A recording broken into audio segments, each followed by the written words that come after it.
रविंद्रनाथ टैगोर जी की रचनाओं में से एक है भिखारिन। अंधी प्रतिदिन मंदिर के दरवाजे पर जा खड़ी होती। दर्शन करने वाले बाहर निकलते तो वह अपना हाथ फैला देती और विनय पूर्वक कहती, बाबूजी, अंधी पर दया हो जाए। मंदिर में आने वाले व्यक्ति श्रद्धालु एवं सहृदय होते हैं, इसीलिए उसे भीख में उसके गुजारे से अधिक ही मिल जाता था। वह दान देने वालों को दुआएं देती, शाम को मन ही मन ईश्वर को धन्यवाद देती और लाठी के सहारे अपनी झोंपड़ी की ओर चल देती। झोंपड़ी के नजदीक पहुंचने पर 10 वर्ष का एक बच्चा उछलता कूदता आया और उसे चिपक जाता। बच्चा कौन है, कहाँ से आया है, इस बात से किसी का कोई परिचय नहीं था। 10 वर्ष हुए पास पड़ोस वाले ने उस वृद्धा को अकेले देखा था। इसके कुछ वर्ष बाद एक दिन शाम को उन्होंने देखा कि एक बच्चा उसकी गोद में रो रहा था। वे उसे चुप कराने का प्रयत्न कर रही थी। साधारण घटना समझकर किसी ने इस ओर ध्यान न दिया। धीरे धीरे वह बच्चा अंधी से हिलमिल गया। वह उसे अपनी जान से अधिक चाहती थी। अंधी बच्चे को अपने से अच्छा खिलाती और पहनाती थी।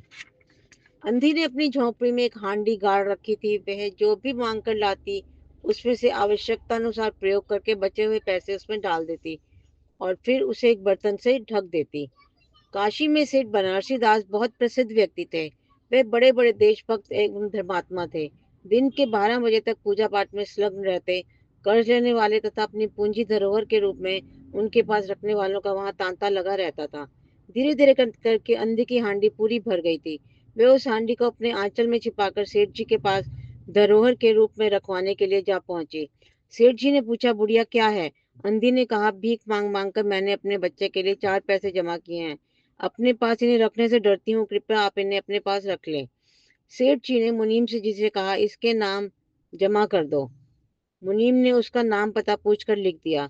बुढ़िया आशीर्वाद देती हुई चली गई। 2 वर्ष आराम से बीते। अचानक एक दिन लड़के को ज्वर ने आ घेरा। बुढ़िया ने उसका इलाज करवाया, परंतु इलाज के बावजूद लड़के की दिशा बिगड़ती ही चली गई। उसके पास के सभी पैसे समाप्त हो गए थे। बुढ़िया गिरती पड़ती सेठ जी के पास गई और अपनी पूंजी में से उसने 5-10 रुपए मांगे। सेठ जी ने कठोर स्वर में कहा, कैसी पूंजी? मेरे पास तुम्हारा कुछ नहीं है। वह बोली, अभी 2 वर्ष पूर्व मैंने आपके पास जमा करवाई थी। सेठ जी ने मुनीम को आंख से धूर्तता पूर्वक इशारा करके कहा, मुनीम जी, जरा देखना इसके नाम कोई जमा पूंजी है। बुढ़िया को आशा बंधी। वह सोचने लगी कि ऐसा धर्मी व्यक्ति झूठ नहीं बोल सकता। इनके पास इतने व्यक्ति आते हैं, शायद भूल गए होंगे। मुनीम ने कुछ उलट पुलट कर देखने का अभिनय किया, फिर बोला, नहीं तो इसके नाम पर कुछ भी नहीं है। बुढ़िया वहीं बैठी रही, रो रो कर दुहाई दी। धर्म के नाम पर कुछ दान भी देने की विनती की। सेठ जी ने डांटते हुए कहा, जाती है या नौकर को बुलाऊं? बुढ़िया लाठी टेक कर खड़ी हो गई और सेठ जी की तरफ देखती हुई बोली, ईश्वर तुम्हें बहुत दे। ये आशीर्वाद ना होकर एक दुखी आत्मा का श्राप था। उचित दवा दारू के अभाव में बच्चे की दशा दिन प्रतिदिन बिगड़ती चली गई। सेठ जी ने उसे रह रहकर क्रोध आता था। इतना बड़ा आदमी 2-4 रुपए दे देता तो क्या था।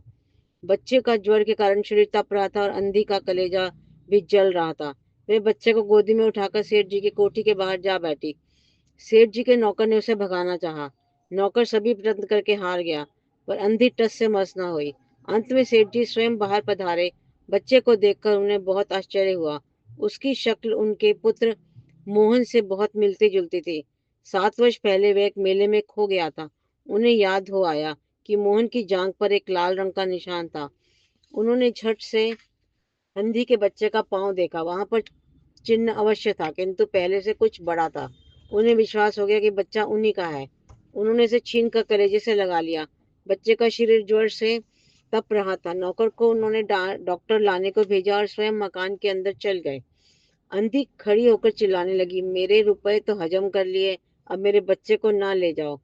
सेठ जी चिंतित होकर बोले, मेरा ये इकलौता बच्चा है, 7 साल पहले खो गया था, अब मिला है, अब इसे न जाने दूंगा। लाख प्रयत्न करके इसके प्राण बचाऊंगा। अंधी ठहाका लगाकर हंस पड़ी और बोली, आज तुम्हारा बच्चा, इससे प्राण बचाओगे? मैंने इसे खून पसीना करके एक पाला है, इसे अपने हाथ से नहीं जाने दूंगी। यह कहकर अंधी जोर जोर से रोने लगी। वह बार बार विनती कर रही थी कि उसका बच्चा उसे लौटा दिया जाए, किंतु सभी व्यर्थ था। अंत में अंधी विवश होकर अपनी झोपड़ी की ओर चल दी। दूसरे दिन ईश्वर की कृपा या दवा के असर से बच्चे का ज्वर उतर गया। बच्चे ने माँ को याद किया। सेठानी को देखकर बच्चे ने मुंह फेर लिया। फिर अंधी बूढ़ी माँ को पास न पाकर बच्चे का ज्वर फिर बढ़ने लगा। डॉक्टरों ने जवाब दे दिया। सेठ जी गाड़ी लेकर अंधी को लेने पहुंचे। झोंपड़ी बिना द्वार की थी। अंधी एक फटे पुराने टाट पर रो रही थी। उसका शरीर बुखार से तप रहा था। सेठ जी ने कहा, बुढ़िया, तेरा बच्चा मर रहा है, वह बार बार तुझे पुकार रहा है, चल मेरे नहीं अपने बच्चे की जान बचा ले। बुढ़िया ने उत्तर दिया, मरता है तो मरने दो, मैं भी मर रही हूँ, हम दोनों माँ बेटे स्वर्ग में फिर मिल जाएंगे। सेठ जी रोकर उसके पैरों में गिर पड़े और बोले, ममता की लाज रख लो, आखिर तुम भी उसकी माँ हो। माँ की ममता ने उसे विकल कर दिया।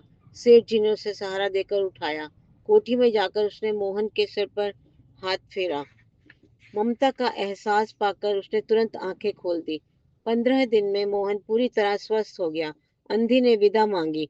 सेठ जी ने बहुत प्रयत्न किया कि वह उनकी कोठी में ही रह जाए, पर वह स्वाभिमानी महिला न मानी।